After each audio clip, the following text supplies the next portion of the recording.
जैसे gold coin, शुद्ध coins, आहत सिक्के, ये सब गड़बड़ हो जाता है। आप अगर थोड़ा-सा उसको शॉर्ट में मुझे कॉइन्स के बारे में एक बार क्लियर कर दें, तो it will be very helpful sir. Actually coin का दायरा इतना विस्तृत है ना कि इसके लिए मुझे पूरी क्लास लेनी पड़ेगी। अच्छा किया याद दिला दिया। कॉइन्स पे मैं एक पूरी क्लास लेने की सोच रहा हूँ, और कुछ ऐसे भी बहुत सारे टॉपिक्स हैं जो जिन पे डिस्कस करने के लिए एडिशनल डिस्कशन की जरूरत है। तो कॉइन्स के लिए मैं क्लास लूंगा, और ये 1-2-3 क्लास चाहिए, 1.5 घंटे की, तब जाके कॉइन का इशू पूरा हो पाएगा। खैर अभी मैं बता देता हूँ फिलहाल, तो इसको सॉल्व करूँ, ठीक है? Okay sir, thank you. Okay जी।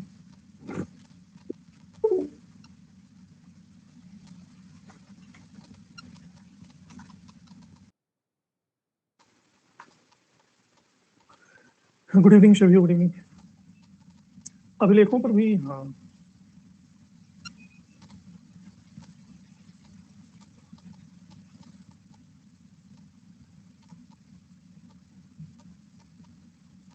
तीन गंभीर प्रश्न है। तो गंभीर प्रश्न कीजिएगा। गंभीर प्रश्न ही देने के तो मैं देखो, शुरुआत में जैसा कि माना जाता है कि सिक्कों को इंट्रोड्यूस नहीं किया गया था भारतीय इतिहास। ऋग्वेदिक काल या उसके पहले इंडस वैली सिविलाइजेशन में कोई भी करेंसी नहीं थी।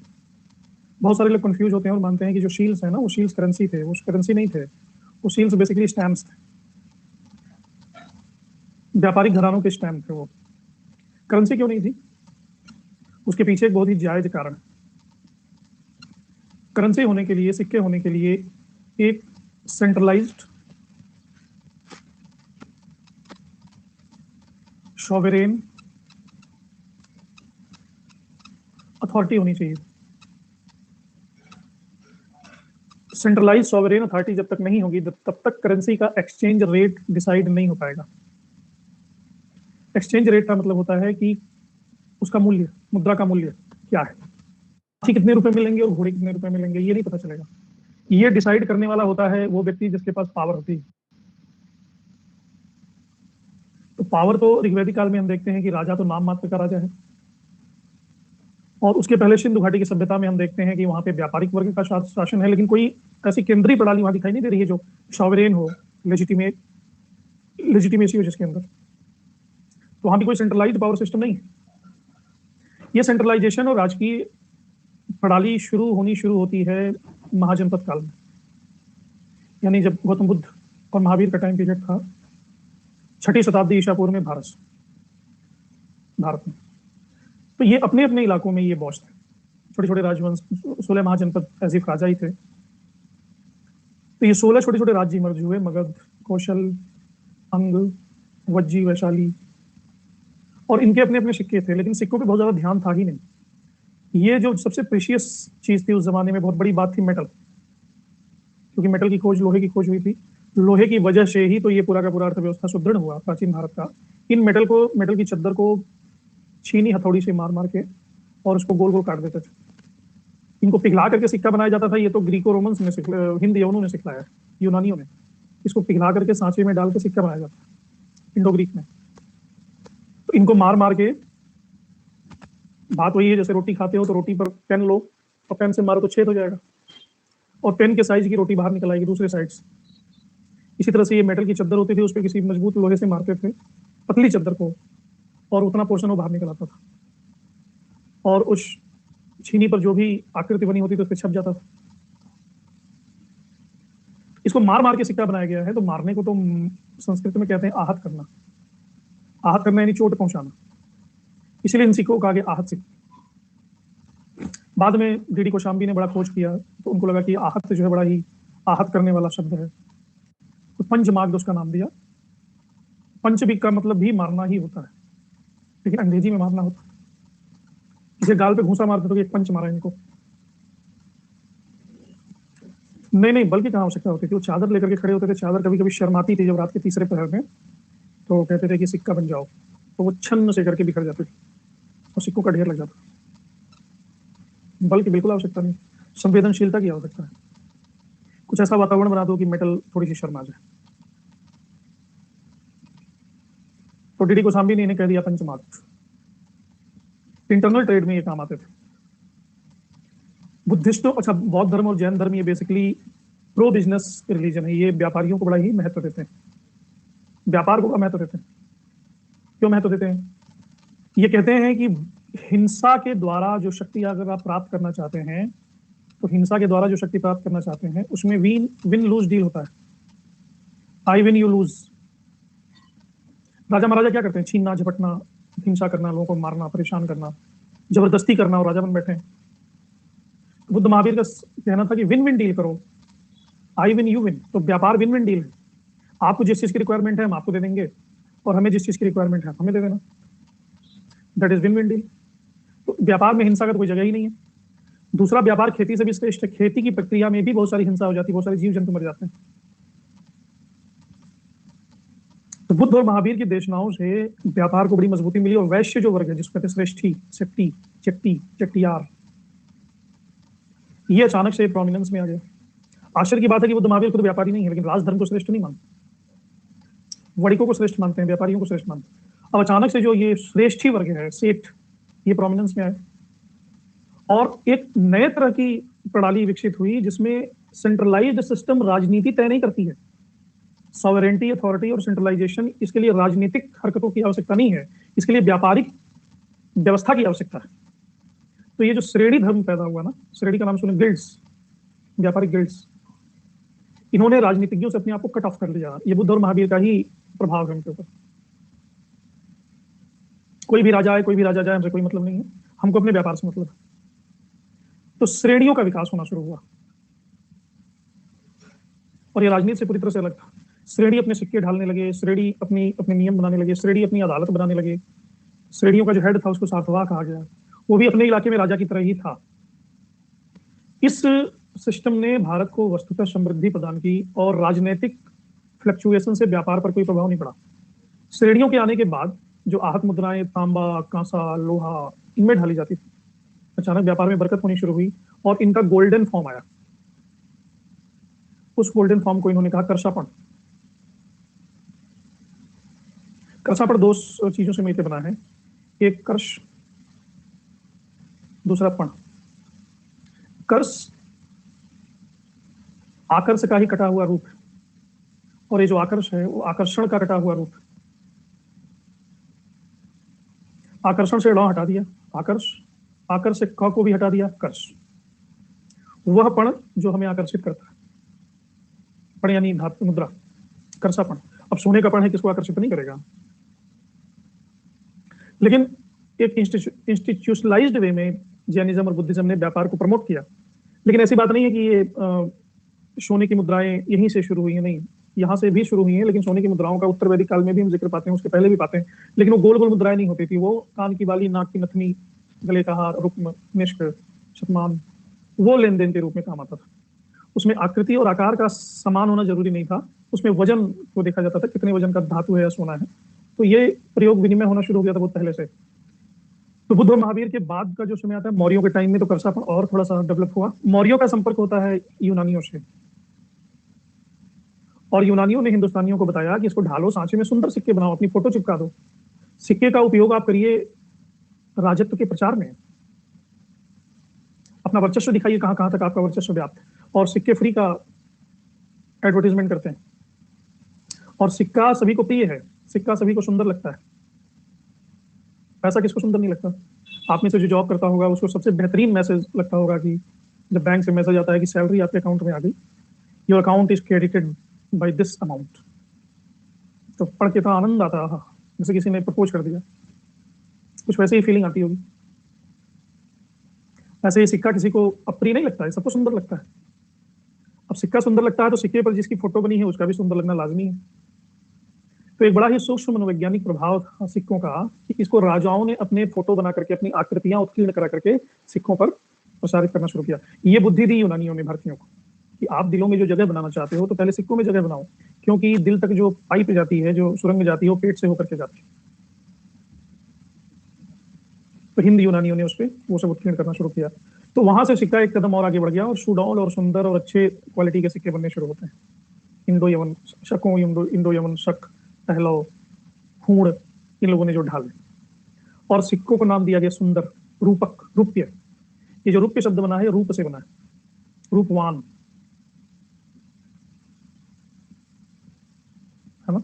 आज भी ये शब्द है रुपया, रुपया शब्द से रूप से आता है, रूप यानी जिसका रूप सुंदर हो जो। ये गुप्त इसमें मौर्य काल में शुरू हो गया। फिर क्रमशः फिर अब मौर्य काल में चूंकि पहली बार पूरे भारत का राजनीतिक एकीकरण हुआ, तो मौर्य काल में हम एक राजकीय मुद्दा पाते हैं, वो है पण। उसके बाद तो फिर सिक्कों का सबको पता ही है कैसे कैसे क्रमशः डेवलपमेंट हुआ। तो इस सिक्के में सिर्फ अर्थव्यवस्था ही नहीं छुपी हुई है, सिक्के में राजनीति भी छुपी हुई है, व्यापार भी छुपा हुआ है, मनोविज्ञान भी छुपा हुआ है, आम आदमी की भावनाओं के साथ खेलने की प्रवृत्ति भी छुपी हुई है, ये सब कुछ। और बाकी जो क्रमशः किस राज्य के सिक्के वो क्या कहते थे, ये भी सब है उसमें। तो यहाँ तक उम्मीद है समझ में आया होगा।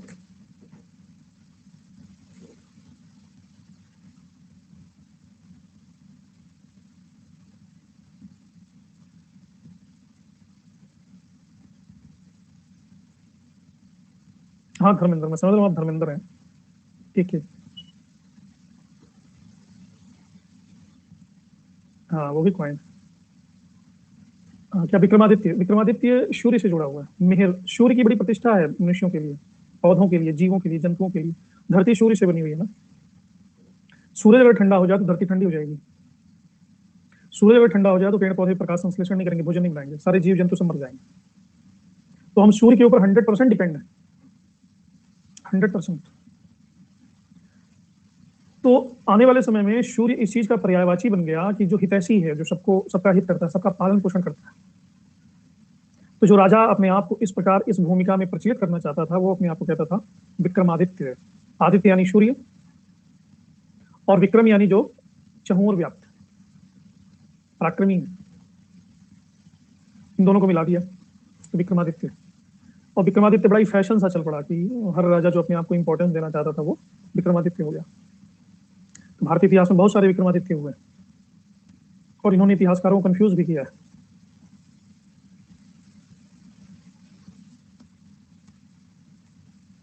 प्रिया मेरे जैसे नहीं पढ़ना है, अगर आप जिज्ञासु हो ना तो आपके अंदर एक ये जो चीज है ना, ये मेरी सिग्नेचर है।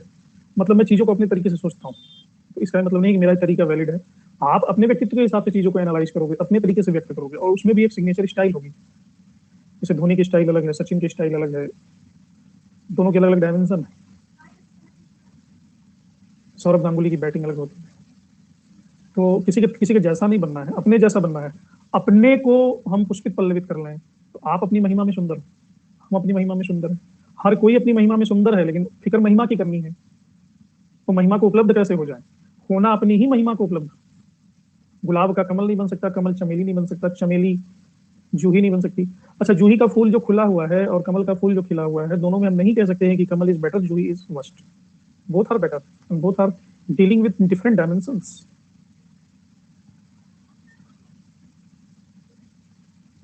वो जो फिल्म स्टारों के नाम रख लेते, अनुकरण जो करते हैं, वो अपनी ही विकास को अवरुद्ध कर रहे हैं, उनको अपनी गरिमा का बोध नहीं। और कोई प्रश्न हो गया सभी का? चलिए।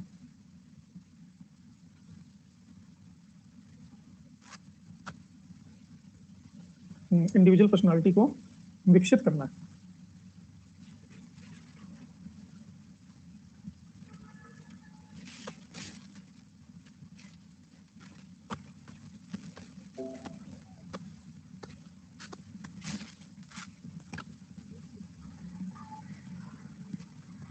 अठारह के विद्रोह में बिहार में 15 जुलाई 1857 से लेकर के 20 जनवरी 1857 तक कौन सा केंद्र था? कल ही मैंने पढ़ा है इसको।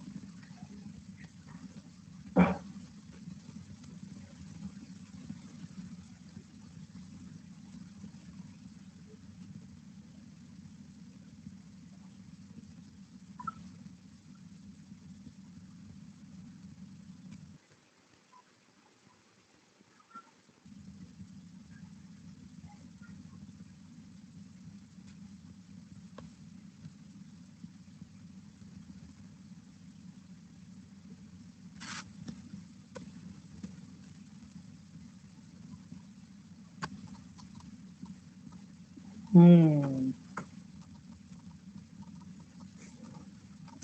1857 के किस नेता के सिर पर 50,000 का इनाम था?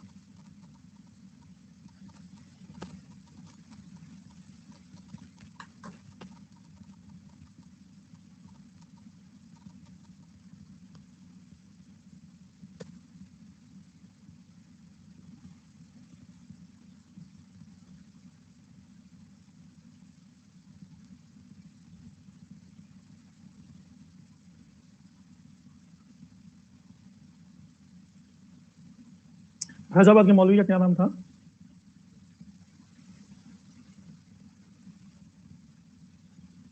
अहमदुल्ला।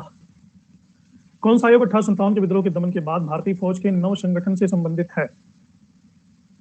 पब्लिक सर्विस, पील आयोग, हंटर आयोग, साइमन कमीशन।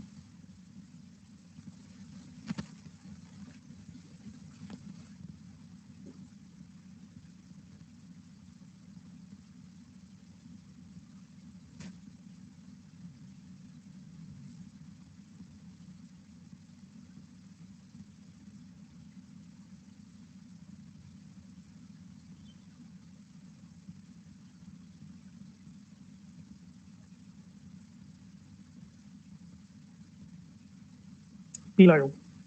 कौन 1857 के विद्रोह में अंग्रेजों का सबसे कट्टर दुश्मन था? मौलवी अब्दुल्ला शाह, इंदाउल्लाह, फजलेह खैराबादी, लियाकत अली।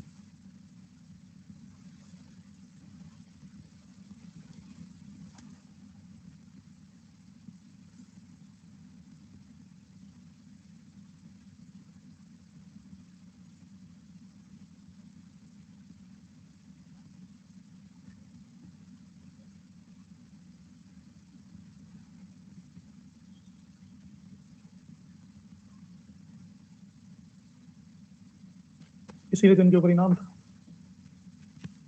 सैनिक विद्रोह का आधुनिक स्वतंत्रता के लिए प्रथम प्रयास कहना वस्तुतः अराजकतावाद है। राजनीतिक दृष्टि से वस्तुतः पुराने रूढ़िवादी भारत का अंतिम प्रयास था। ये किसने कहा है? ताराचंद, परसिवल स्पीयर, जीवी मेल्सन, बिपिन चंद्रा।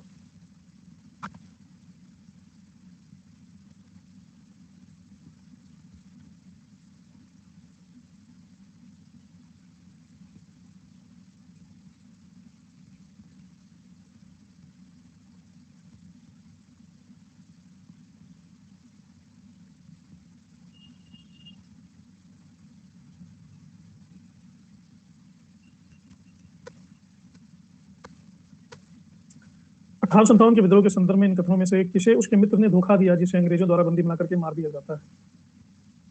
नाना साहब, कुंवर सिंह, खान बहादुर खां, तात्या टोपे।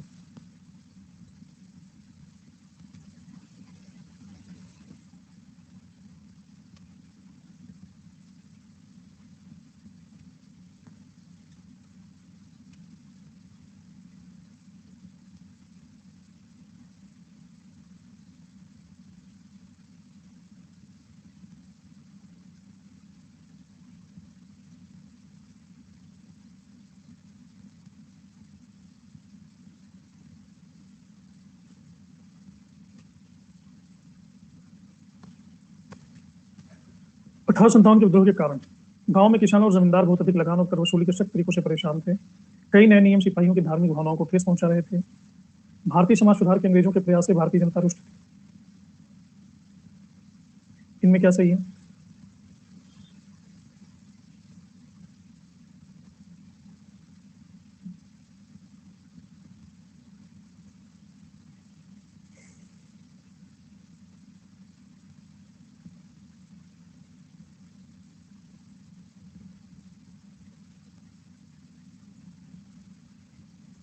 डी ऑप्शन है ऑल।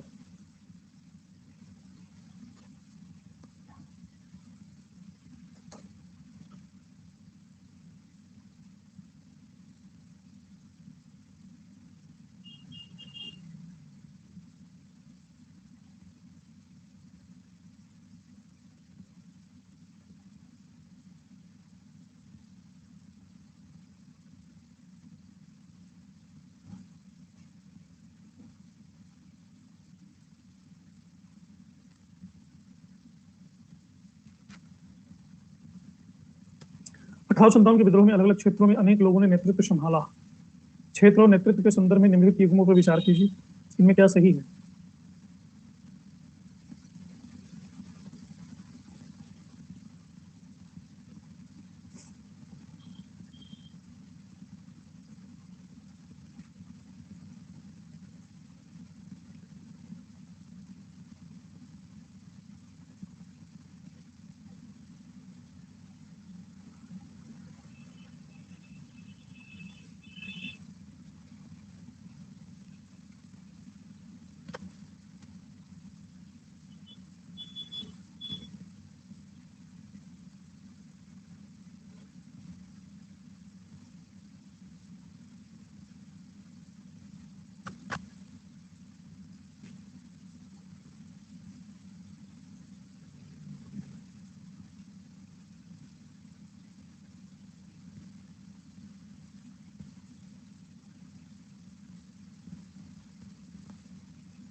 1857 के विद्रोह के बाद अंग्रेजों द्वारा किए गए अहम बदलावों के संदर्भ में निम्नलिखित कथनों पर विचार कीजिए।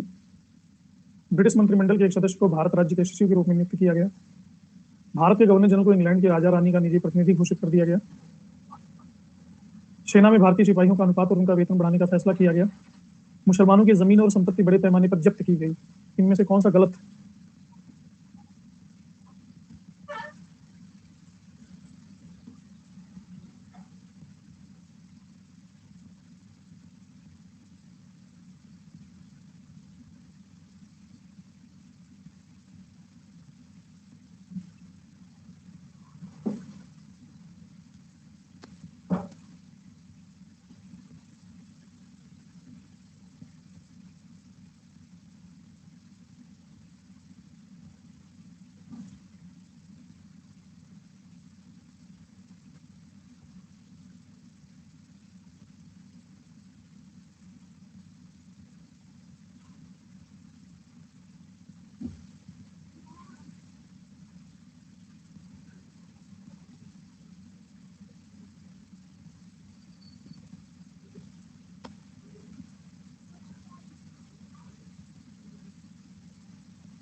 जब्त तो मुसलमानों की संपत्ति बड़े पैमाने पर की गई, क्योंकि मुसलमान ही तो नेतृत्व दे रहे थे। बहादुर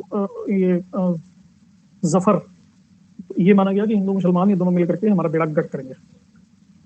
हिंदुओं के पास जमीन कहाँ थी जब्त होगी? शासक वर्ग मुस्लिम था।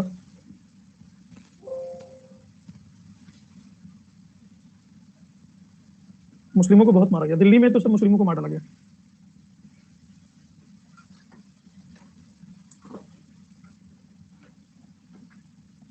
बहादुर शाह जफर के बेटे को मार दिया, कश्मीरी गेट पे लटका दिया गया मार। औपनिवेशिक शासन में भारत के शहरों का विशहरीकरण हुआ। दिल्ली कॉलेज की स्थापना की शुरुआत 18वीं सदी में मदरसे के रूप में हुई। अंग्रेजों ने मराठों को हराकर दिल्ली पर नियंत्रण हासिल किया था। इनमें से क्या सही है?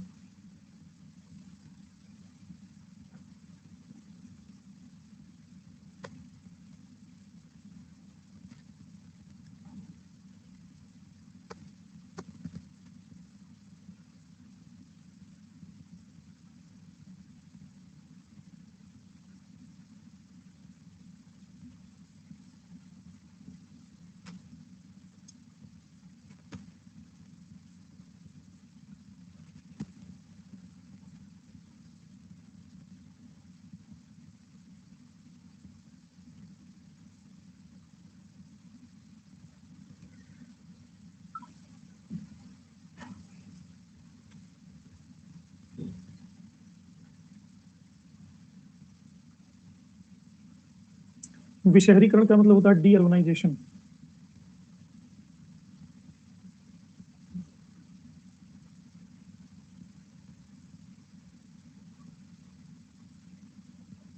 राजधानी दिल्ली के इतिहास के संदर्भ में यह शहर 1000 साल से अधिक समय तक राजधानी रह चुका है। दिल्ली 1912 में ब्रिटिश भारत की राजधानी बनी। इस क्षेत्र में अलग अलग समय पर बसी अनेक राजधानियों में सबसे शानदार राजधानी शाहजहां ने बसाई थी। इनमें क्या सही है?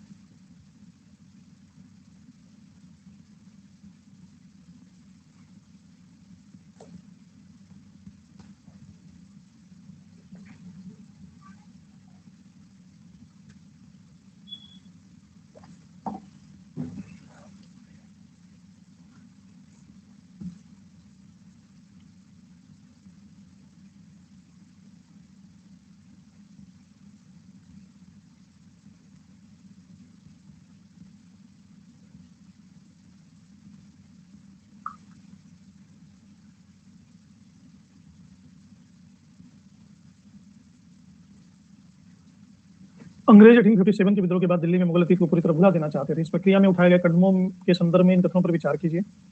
अंग्रेजों ने यहाँ की अनेक मस्जिदों और मंदिरों को या तो नष्ट कर दिया था या अन्य कामों के लिए इस्तेमाल किया। जामा मस्जिद में 5 साल तक नमाज की इजाजत नहीं मिली। उन्होंने इसके लिए दिल्ली में बहुत सारे शानदार आयोजन किए। इनमें से क्या गलत है?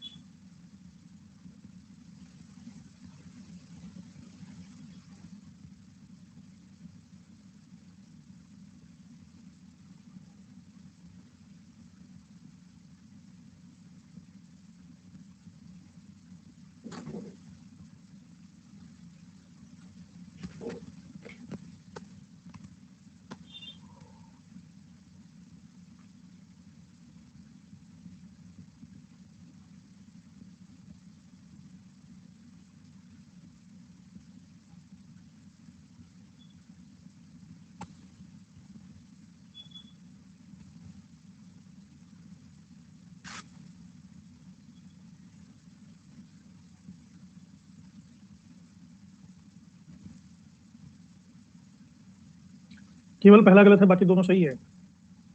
दिल्ली दरबार भी लगाई, 5 साल तक नमाज की इजाजत नहीं थी। मंदिर मस्जिद इन्होंने नहीं गिराया, क्योंकि इन्होंने कहा था ना विक्टोरिया डिक्लेरेशन में कि हम किसी के भी राजनीतिक मामलों में हस्तक्षेप नहीं करेंगे, सॉरी, धार्मिक मामलों में।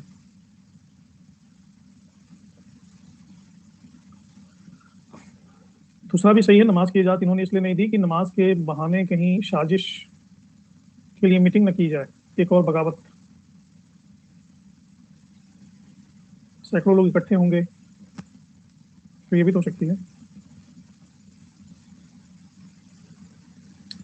भारतीय कपड़े और विश्व बाजार के संदर्भ में इन कथनों पर विचार कीजिए। 18वीं सदी की शुरुआत में यूरोप में भारतीय कपड़ों की इतनी अधिक मांग थी, खुद इंग्लैंड की महारानी भी भारतीय कपड़ों से बने परिधान पहनती थी।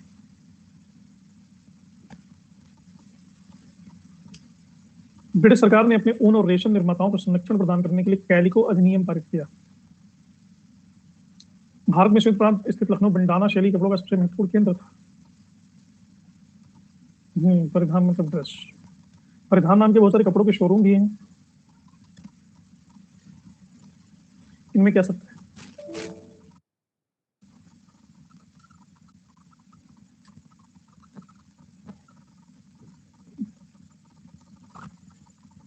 अचानक मेरे लैपटॉप की बैटरी चली गई। अब हल्की हल्की ठंड लगने लगी है ना।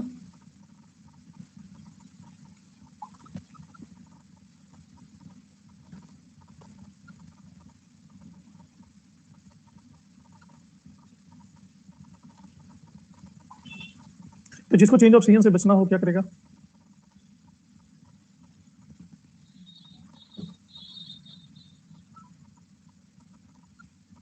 वेरी गुड, तुलसी पियो, तुलसी। एसी तो यहाँ भी चलाना पड़ता है। तुलसी एंड अदरक अभी से प्रयोग शुरू कर दीजिए, नहीं तो एक हफ्ते के लिए, अभी पेपर भी आपके आ रहे हैं, एक हफ्ते के लिए भी बिस्तर पकड़ लिए ना, तो फिर च्यवनप्राश भी अच्छा चीज है।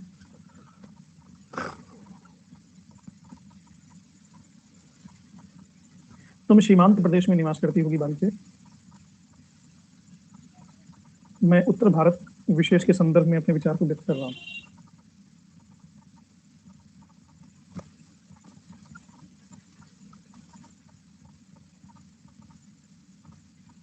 ओके आयुष, कोई नहीं, आप डॉक्टर की सलाह से ही करें जो कुछ करना है।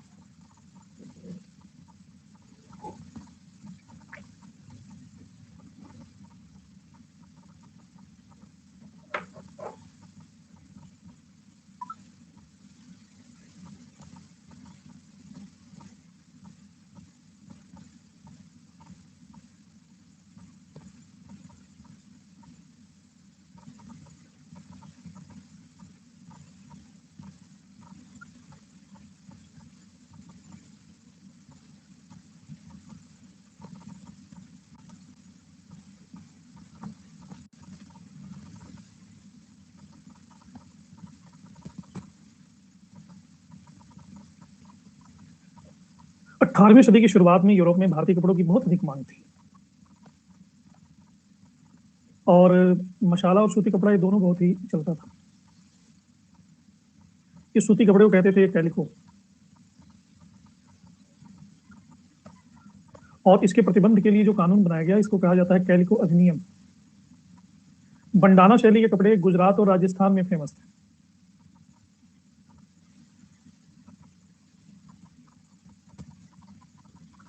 19वीं सदी में बुनकरों द्वारा तैयार भारतीय कपड़ों के संदर्भ में निम्नलिखित कथनों पर विचार कीजिए। ब्रिटेन में सूती कपड़ा उद्योग के विकास से भारतीय कपड़ों के अंतर्राष्ट्रीय कपड़ा बाजारों में ब्रिटिश उद्योगों में बने कपड़ों से मुकाबला करना पड़ता था। नहीं, बंडाना एक शैली है, मैं भी दिखाता हूँ। बंडी इज डिफरेंट। बंडी तो वेस्ट को कहते हैं।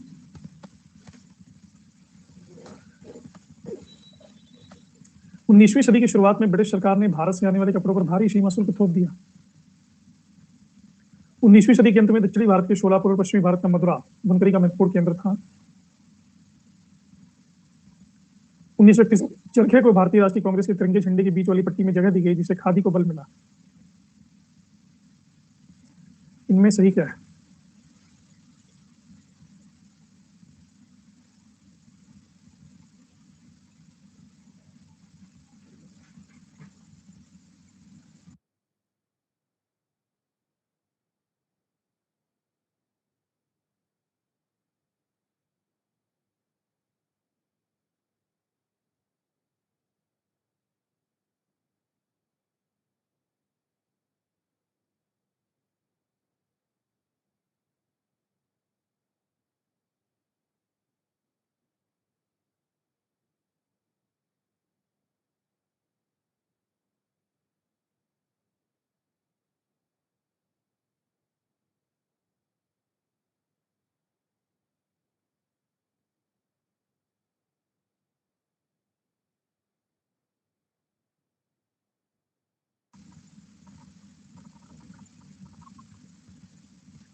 19वीं सदी के अंत में दक्षिणी भारत के शोलापुर और पश्चिमी भारत का मदुरा। मदुरा पश्चिमी भारत में है।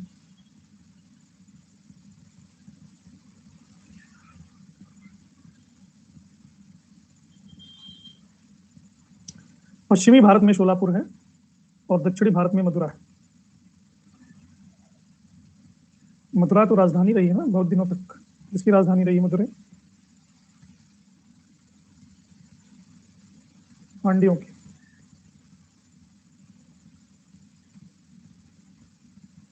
मदुरई बिल्कुल नीचे है यहाँ पे, शोलापुर बिल्कुल इधर है।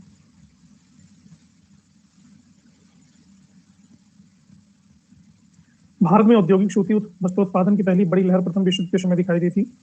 भारत में लोहे एवं इस्पात में औद्योगिक विस्तार प्रथम विश्व युद्ध के समय शुरू हुआ। हाँ, टीपू सुल्तान की तलवार में खास विशेषता वाली बुर्ज स्टील का प्रयोग हुआ था। इनमें क्या सही है?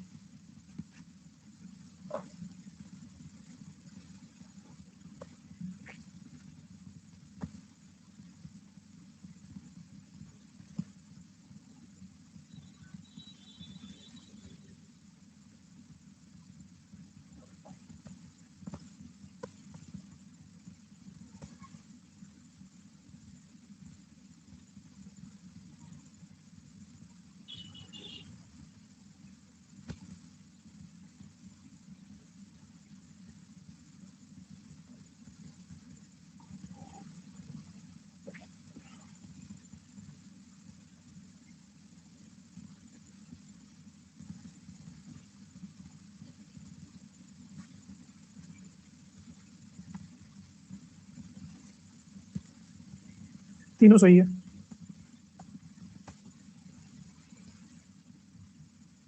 टीपू सुल्तान की तलवार की धार इतनी पैनी थी कि लौह कवच को भी छेद सकती थी, चीर सकती थी। और तलवार में यह क्वालिटी कार्बन की अधिक मात्रा वाली बुर्ज नामक स्टील से पैदा हुआ था।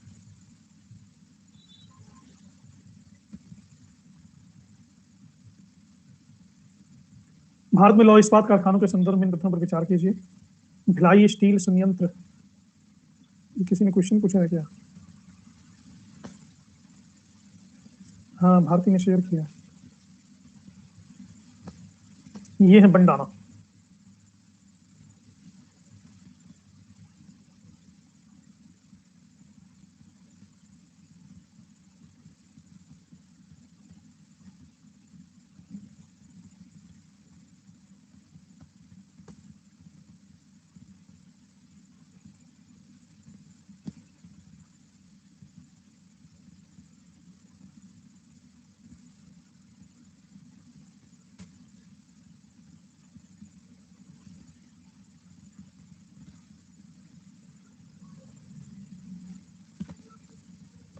बंडाना से ही मिलते जुलते नाम है, बंडानी, बंडाना।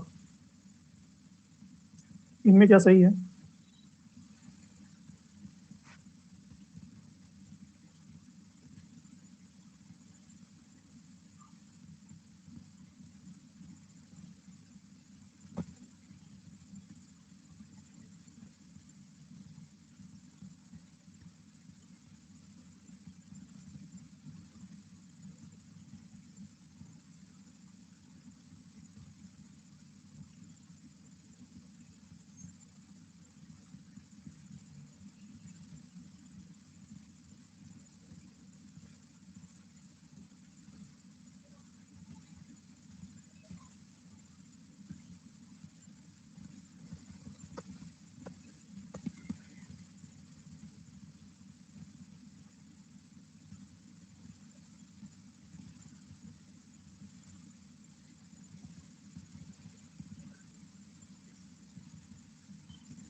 इसको स्वर्ण रेखा नदी के किनारे नहीं है।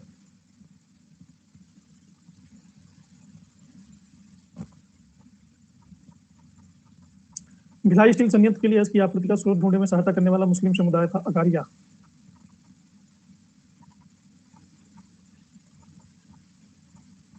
ये लोहा बनाने में माहिर थे।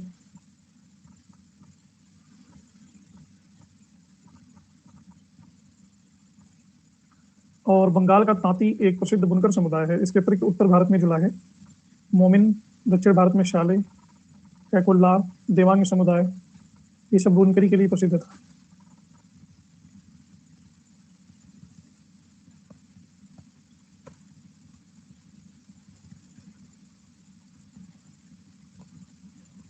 शिक्षा में प्राच्यवाद के संदर्भ में निम्नलिखित कथनों पर विचार कीजिए।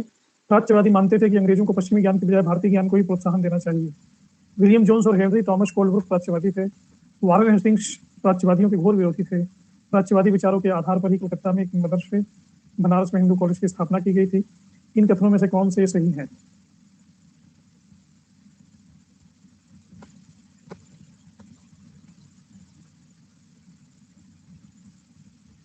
ओके, जमशेदपुर से हो।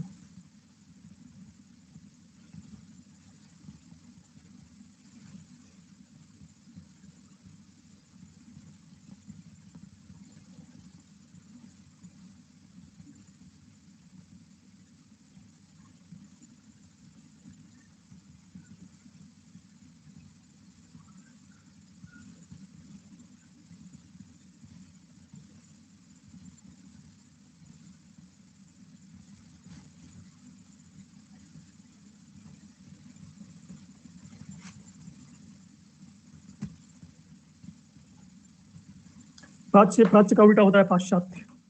प्राच्य यानी ओरिएंटलिस्ट यानी पूरब।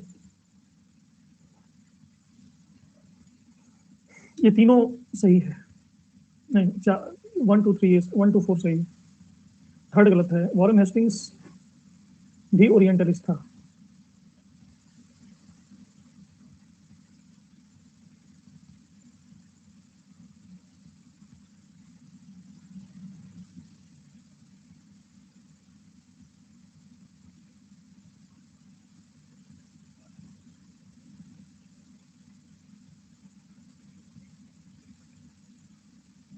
प्राच्यवादियों का विरोध और पश्चिमी शिक्षा का समर्थन। प्राच्यवादी दृष्टिकोण के विरोधी मानते थे कि पूर्वी समाजों का ज्ञान त्रुटियों से भरा हुआ और वैज्ञानिक है। प्राच्यवादियों का विरोध करने वालों में जेम्स मिल, थॉमस बैबिंगटन, मैकाले प्रमुख थे। प्राच्यवाद विरोधी मानते थे कि शिक्षा देश की जनता को खुश करने के लिए नहीं बल्कि उपयोगी और व्यवहारिक चीजों के ज्ञान के लिए दी जानी चाहिए।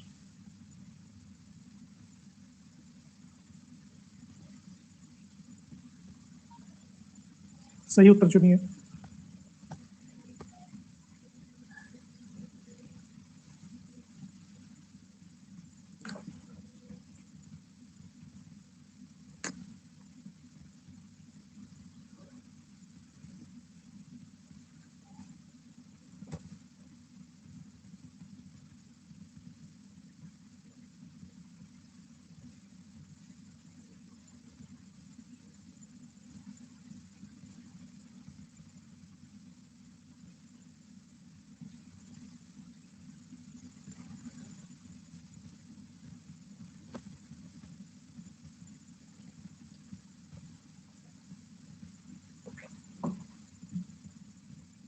ये तीनों सही हैं। What should I do for that? Should I sleep in between the class?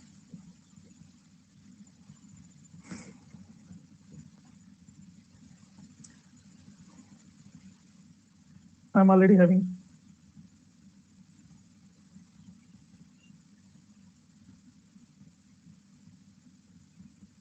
Same thing I'm having.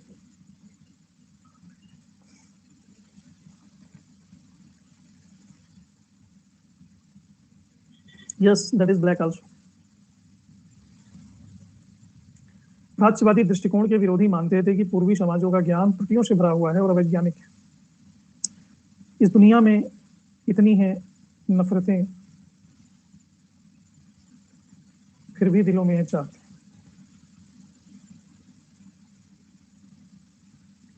ये बीच में एक लाइन है, इस लाइन से इधर जो है वो प्राच्यवादी है, इसको इंग्लिश में कहते हैं ओरिएंटलिस्ट,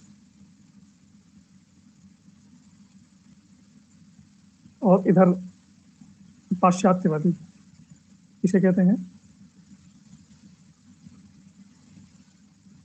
वेस्टर्न। तो ओरिएंटलिज्म में भारत, चीन और जापान, मुख्यतः ये तीनों देश आते हैं। अंग्रेज जब भारत में आए तो कहने लगे कि भारत का जो भी ज्ञान है वो दो कौड़ी का है।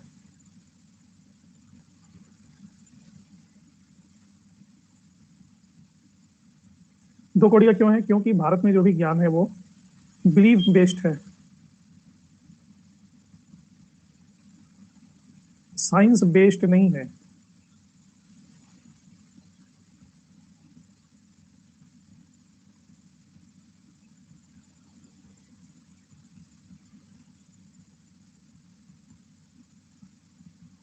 हाँ, अब वो डिपार्टमेंट आप संभाल लीजिए। तो जो भी बिलीव बेस्ड है वो त्रुटियों से भरा हुआ, अवैज्ञानिक है। खासकर जेम्स मिल, थॉमस बेबिंगटन, इन लोगों ने ऐसा कहा।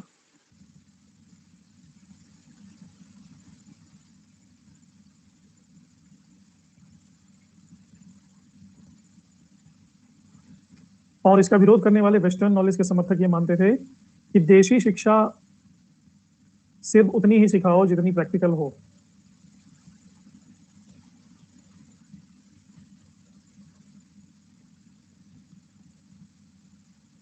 समझ गए?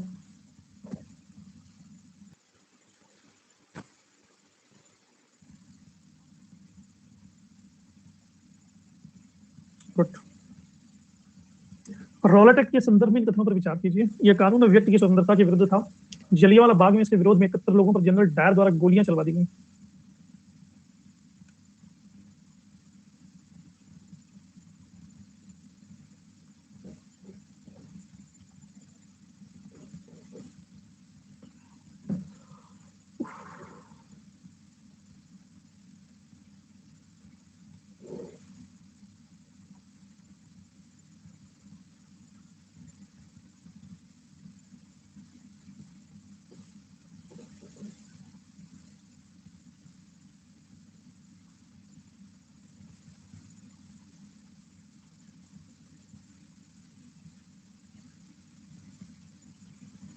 सी,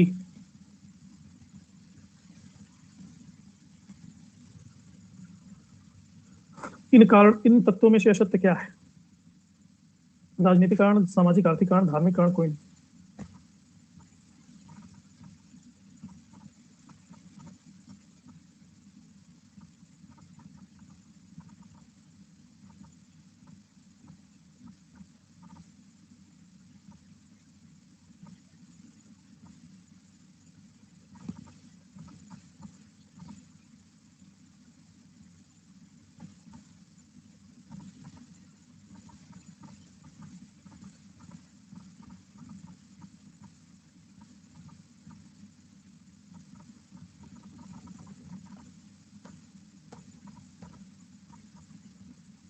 तात्कालिक कारण क्या था? जमींदारों और पोलीगारों का विद्रोह, चर्बी वाले कारतूसों से भरे नए एनफील्ड राइफल के प्रयोग की घटना, 1844 में वेतन और भत्तों के सवाल पर 7 बटालियनों का विद्रोह, कोई नहीं।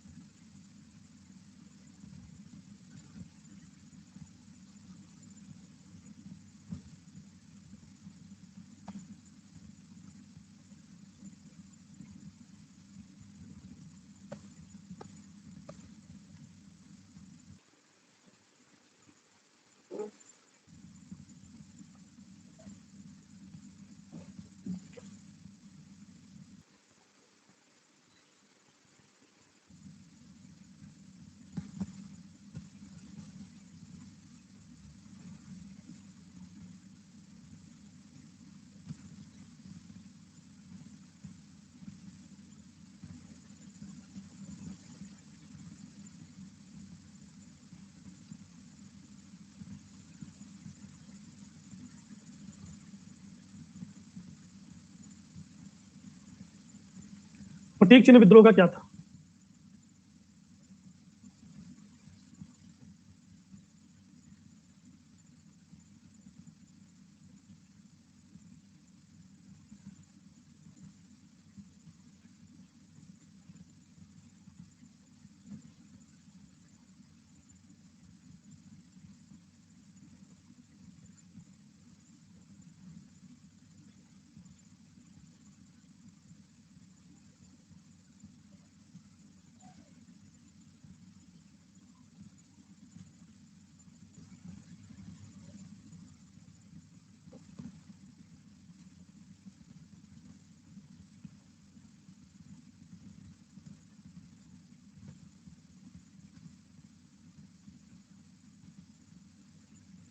जब तक मेरे शरीर में प्राण है तब तक मेरे और अंग्रेजों के बीच जंग जारी रहेगी, ये किसने कहा?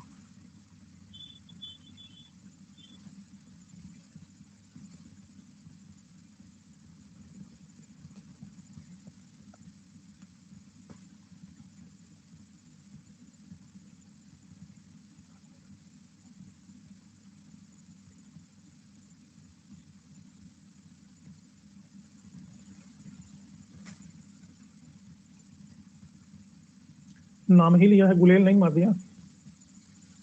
क्यों आपके नाम लेने में ये आपत्ति है?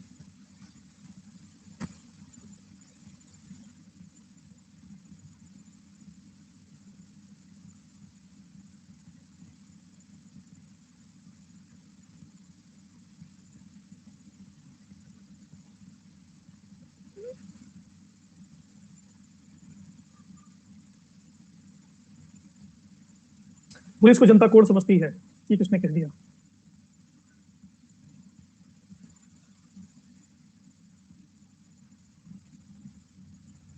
नाना साहब भाग गए थे, तो भागते हुए तो ऐसे नहीं बोल सकता क्या? भागते भागते उन्होंने डायलॉग तो मारना ही था। भाग नहीं गए थे, नेपाल में शरण लिए थे, जान दे दें गला कटवाने आके, या बैल मुझे मार। नेपाल में भी उन्होंने संघर्ष जारी रखा था। ऐसे वो लोग भाग गए थे जैसे लग रहा है कि तुम भी ओरिएंटलिस्ट नहीं रहे।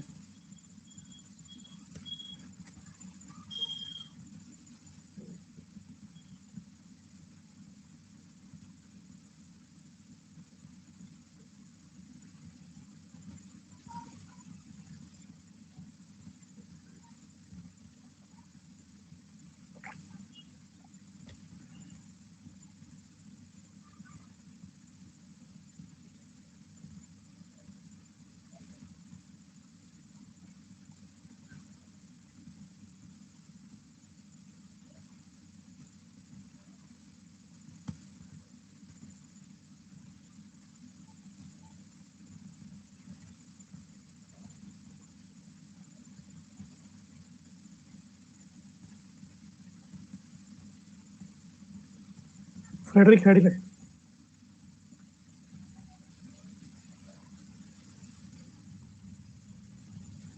हम्म।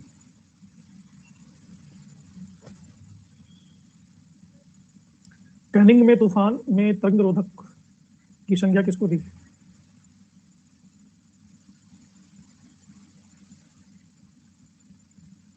सॉरी, ये तो मैंने गलत लगा दिया। अब क्या होगा?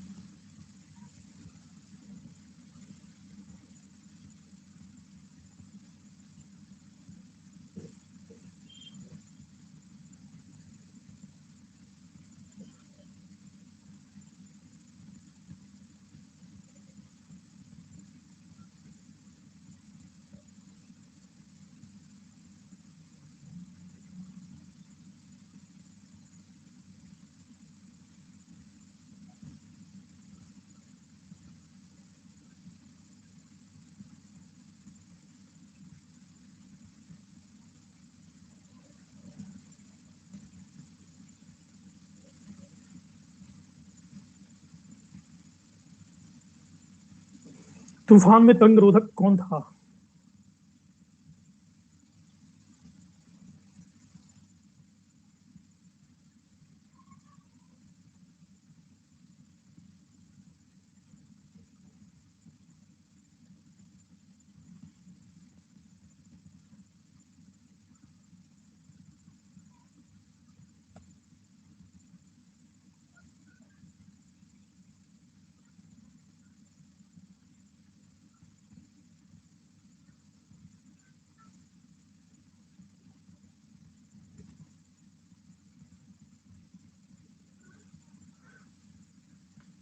इनको सुमेलित कीजिए।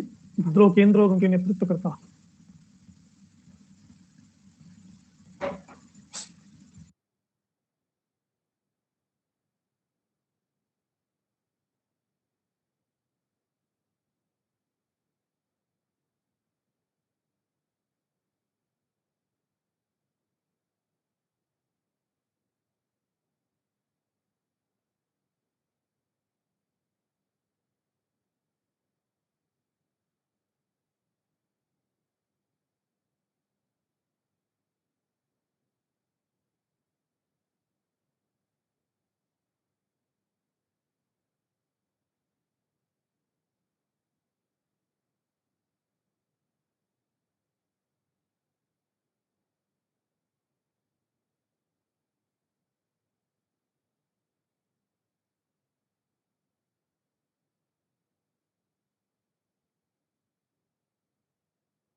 विद्रोह का प्रसार किन क्षेत्रों तक नहीं हो पाया था?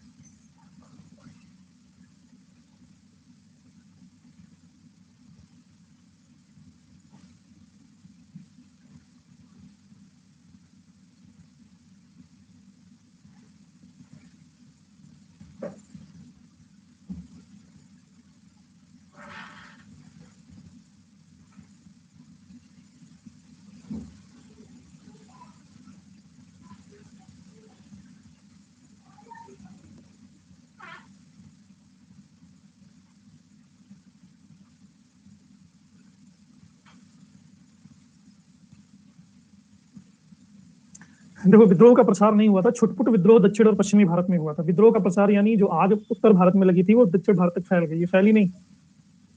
पंजाब में नहीं फैली, साउथ इंडिया के एक मेजर पोर्शन में नहीं फैली।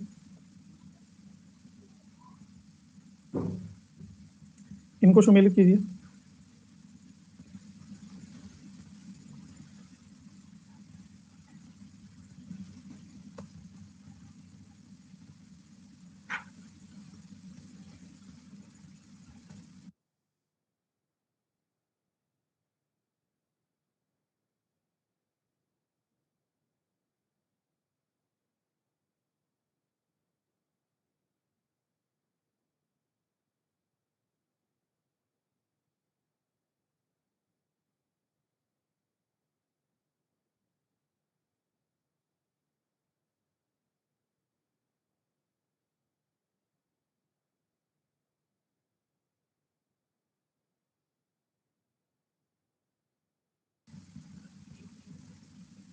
भाई साहब, तुम पुराने इंसान हो, बहुत सारे लोग ऐसे भी इस क्लास में हैं।